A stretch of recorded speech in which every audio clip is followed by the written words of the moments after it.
Viva Voz, com Vera Magalhães.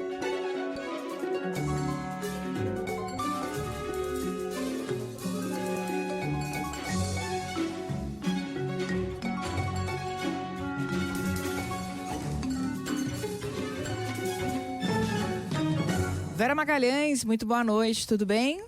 Oi, Débora, boa noite para você, boa noite para os ouvintes, para quem está nos assistindo também nessa sexta-feira, primeira sexta de 2026.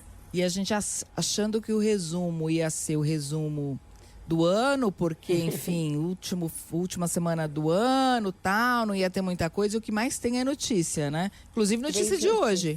3 notícias de hoje, só para a gente não perder o hábito. Então vamos começar pela prisão do ex-assessor especial da presidência, o Felipe Martins.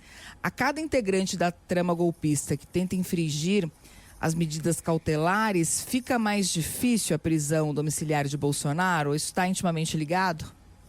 Acaba ficando, Débora, porque o que se faz é um balanço do grupo todo, né? Se a gente lembrar que todos foram condenados, hoje uma fonte da Polícia Federal fez esse raciocínio para mim, todos foram condenados como uma organização criminosa, a mesma, que estava unida ali num esforço para tentar dar um golpe de Estado e evitar a transição democrática, portanto, agindo ali num consórcio de ações, etc., entre eles. E aí a cada um que foge ou a cada um que tenta fugir, o enredo que se cria é de que essa organização de alguma maneira segue no propósito, segue agindo para evitar cumprir as determinações da justiça, para burlar essas determinações e etc. Então, indiretamente, eu acho que contribui para uma negativa futura da primeira turma quanto a essa prisão domiciliar, que foi pedida já agora, na virada do ano, pela defesa do Bolsonaro. Deve ser analisada em breve, não só na volta do recesso.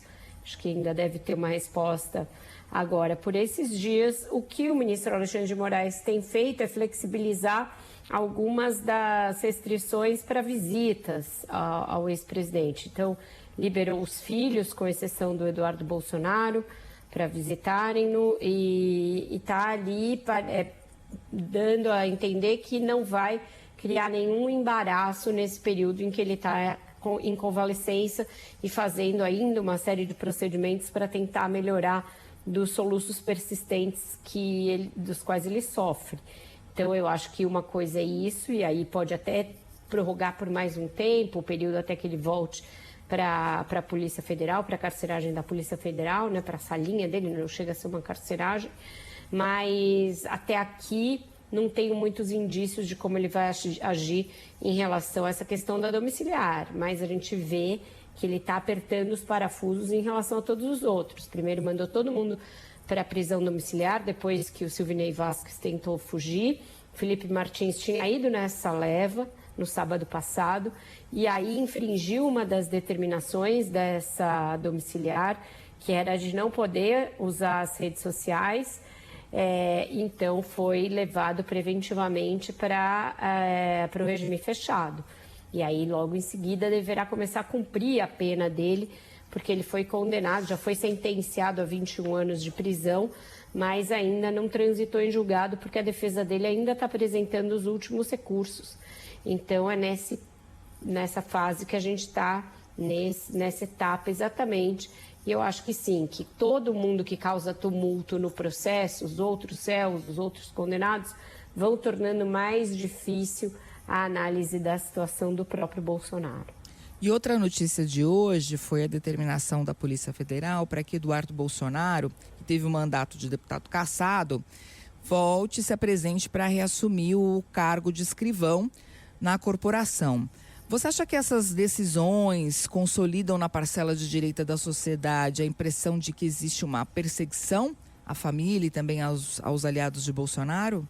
Consolidam. Esses dois fatos do dia impulsionaram muito esse tipo de narrativa, que está ali a todo vapor nas redes sociais, entre os políticos da direita, entre os apoiadores da direita. tanto a coisa do Felipe Martins quanto a do Eduardo Bolsonaro. A defesa do Felipe Martins disse que foram eles, advogados, que acessaram o LinkedIn do Felipe Martins para reunir ali algumas provas e algumas coisas para embasar justamente os últimos recursos. Acontece que para você acessar a rede de alguém que está proibido de acessar as redes sociais, você deveria fazer um ofício comunicando isso ao juízo e dizendo a razão pela qual você, advogado, vai acessar, a circunstância em que você vai acessar, para ver se o ministro autoriza. Não foi isso que foi feito. Apareceu um acesso, a Polícia Federal é que comunicou ao ministro e aí ele determinou a prisão domiciliar. Então parece que a todo momento eles tentam a sorte, vão esticando a corda para ver se a justiça reage ou não. Primeiro eles esticam a corda e depois se vitimizam. Essa é a dinâmica, né? Eduardo Bolsonaro, que agora está com essa intimação para reassumir o seu cargo de escrivão lá na delegacia da Polícia Federal em Angra dos Reis. O que ele fez ao longo do período todo em que ele está nos Estados Unidos? Vociferou contra a Câmara, que era a instituição na qual ele tinha um mandato, e contra a Polícia Federal. Xingou os delegados que cuidavam do caso, da trama golpista, fez ameaças a policiais federais, a delegados da Polícia Federal, tanto que tem uma série de procedimentos administrativos em relação a essas ameaças. Então é isso, é o período em que eles estão se sentindo mais ou menos salvaguardados, eles esticam a corda, aumentam o tom. Quando vem a reação das instituições, aí se dizem perseguidos, etc. Esse é o modus operandi de sempre do bolsonarismo. E sim, isso funciona com uma parcela mais aficionada ali dos eleitores, aquela parcela mais bolsonarista, que tem isso mais arraigado, compra essa ideia de que é o sistema contra os Bolsonaro perseguidos, etc., que não tem a liberdade, Então, hoje foi um dia em que essa retórica estava em todos os lugares, pela coincidência desses dois fatos. Mas se a gente olhar, são determinações que vêm de lugares diferentes, que dizem respeito a outras coisas específicas. Vamos dizer que qualquer funcionário da Polícia Federal, servidor da Polícia Federal, que estivesse nas circunstâncias em que o Eduardo Bolsonaro está, simplesmente sumiu do país. A licença era licença para exercício do mandato parlamentar. O mandato parlamentar não existe mais, a razão da licença também se exauriu. Então, qualquer que estivesse nessa situação seria oficiado a voltar e reassumir. Mas por que ele não pode voltar e reassumir? Porque lá dos Estados Unidos ele fez um monte de coisa que levou a Procuradoria-Geral da República a denunciá-lo para tentativa de coação no curso de um processo judicial. E ele é réu hoje em dia no curso desse processo e deverá ter a prisão decretada se voltar ao Brasil, preventiva. Então, é uma série de elementos que levam a essa situação em que ele está. Não é que ele seja um perseguido, ele cavou a situação na qual ele se encontra. Vai dar abandono de emprego, hein? E o prazo é de 30 dias consecutivos para exoneração nesse caso, né?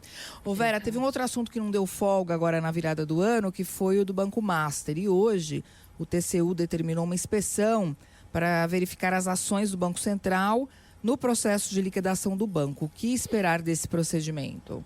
Pois é, Débora, ninguém está entendendo nada das iniciativas do ministro relator desse caso, que é o ministro Jonathan de Jesus, que é o mais jovem e também o mais recente ministro do TCU, é aquele que tem menos tempo de mandato. Ele entrou no TCU numa vaga que a indicação era da Câmara. Ele é indicado pelo deputado Arthur Lira, mas também tem um ótimo trânsito com o atual presidente da Câmara, o Hugo Mota. E aí essas iniciativas dele, que dão a entender que ele está buscando justificativas para anular a liquidação do Banco Master pelo Banco Central, estão dando uma inquietação do resto do TCU. A Polo aqui se manifestando também está inquieto. Emitindo sua opinião. Ele tá. Porque eu tô sozinha aqui, vou ter que... Bom, não sei nem o que fazer. Outros dias eu prendi ele, hoje ele estava dormindo e eu esqueci de prender. Não, mas acho que agora ele deu uma trégua. Bom, você falava do caso do Master, o Jonathan de Jesus, enfim, ele tem 42 anos, né? É bastante jovem, próximo de Arthur Lira, próximo também de Hugo Motta, e a expectativa, enfim, o medo é justamente que ele possa reverter esse caso. Agora, o TCU tem esse poder, digamos assim? Não tem, é totalmente exótica essa atuação. O TCU não pode regular o Banco Central na sua atividade de regulação do sistema financeiro, não tem essa atribuição, não tem nem expertise para isso. Os demais ministros dizem que se ele ousar chegar nesse ponto, ele vai ser desautorizado, vai ficar sozinho, vai ficar falando sozinho, e não vão manter qualquer liminar ou qualquer outra decisão que ele dê nesse sentido de forma unilateral. Mas o temor é esse, porque agindo dessa maneira nunca vista no Tribunal de Contas, ele vai dando a entender que quer sim ter algum poder de reverter a decisão que o Banco Central tomou. O TCU ganhou muito poder de fogo, pelo menos desde ali da quadra 2015, 2016, quando o tribunal teve um papel importante no impeachment da Dilma Rousseff. Até então era um órgão que mais fazia aquilo, né? Rejeita ou aprova as contas das autoridades, olha um contrato, olha uma licitação, etc. Mas ali eles olharam para as contas da Dilma, enxergaram uma pedalada fiscal e apontaram isso como um motivo para impeachment. Veio do TCU a orientação para o impeachment da Dilma, diferentemente do Collor, que teve uma CPI embasando e teve uma investigação anterior por parte do Ministério Público. Não, o da Dilma veio direto do TCU, virou um processo de impeachment e foi até o fim e deu no impeachment dela. Então, desde então, uma instituição que se empoderou de alguma maneira. No governo Bolsonaro, o TCU também teve um papel importante em vários momentos ali. E agora, se imiscuindo numa questão que não é da sua alçada. Esse ministro que tem grandes ligações políticas, quando a gente sabe que também o Banco Master tinha muitas ligações políticas. Então é algo que chama atenção, é exótico, não é usual e que deverá ter uma reação do resto dos ministros, caso ele resolva ir além do que foi até agora. Ô Vera, e essa crise do Master coincide com o primeiro ano do Gabriel Galípolo à frente do BC, do Banco Central. Qual o balanço desse período?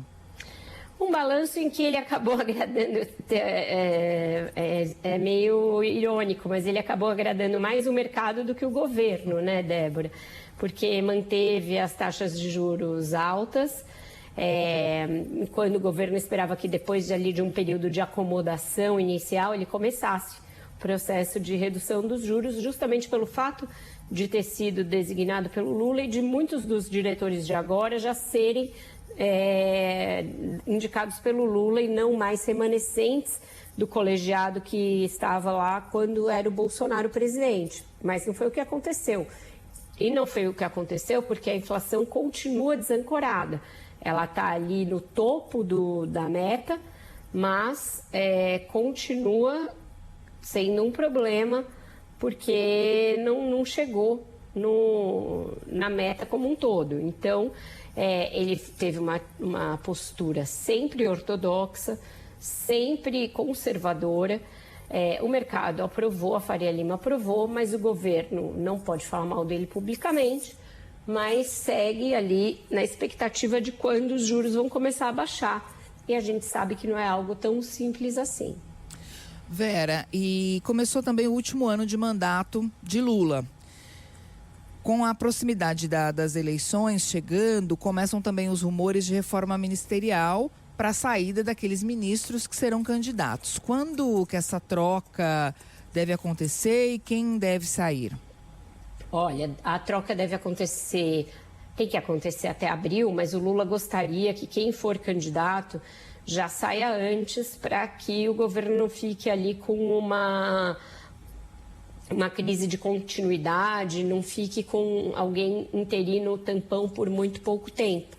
Então, o presidente já deu ali meio um toque de que quem for candidato seria bom que saísse agora, pelo menos até o carnaval, ali nas proximidades do carnaval, para que as pastas continuassem andando e não ficassem com crise de continuidade. Então, pelo menos a metade dos ministros deve sair, é isso que eu ouço, para ser candidatos aos mais variados cargos aí. Tem até uma possibilidade de ministros importantes deixarem o cargo, caso eles tenham de ser candidatos aos governos dos seus estados, que é o caso da Bahia e do Ceará, que são ministros que não precisariam ser candidatos aos governos, porque os governadores são substitutos deles, né?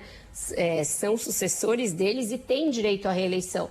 Mas ninguém tem garantia nem de que o Jerônimo, lá na Bahia, nem que o Eumano Freitas, no Ceará, são competitivos a ponto de ganhar a eleição. Então, se a coisa estiver muito ruim ali, com chance da oposição vencer nesses estados que são estados chaves para o PT, existe uma possibilidade do ministro Rui Costa e do ministro Camilo Santana serem candidatos ao governo na Bahia e no Ceará. Então, vai ser aí um começo de ano bem tumultuado para ver como que isso se acerta, né? Tem também a possibilidade de alguns ministros mudarem os seus domicílios eleitorais, então aquela discussão antiga sobre se a Simone Tebet vai vir para São Paulo para ser candidata ao Senado. Então, tudo isso são decisões que têm que acontecer agora, no início do ano, e que fazem parte da necessidade de o Lula montar as suas chapas também para os governos e para o Senado, coisa que ele não fez. Ele largou muito atrasado na organização dessas chapas e agora corre atrás do prejuízo, Débora. Vera Magalhães, muito obrigada. Tenha um ótimo fim de semana. Aproveite o primeiro fim de semana do ano. Vou mostrar para vocês a criatura. Olá. Ele estava assim e aí, de repente, começou a dar aquele chilique que vocês ouviram, na ponto de me fazer perder o fio da meada aqui, mas agora dormiu de novo. Ele só queria se mostrar presente, dizer, tô aqui. Também não gostei dessa coisa do Master, diz a Apolo. Beijo, Vera, até segunda-feira. Tchau, gente, bom trabalho aí para vocês. Tchau, tchau.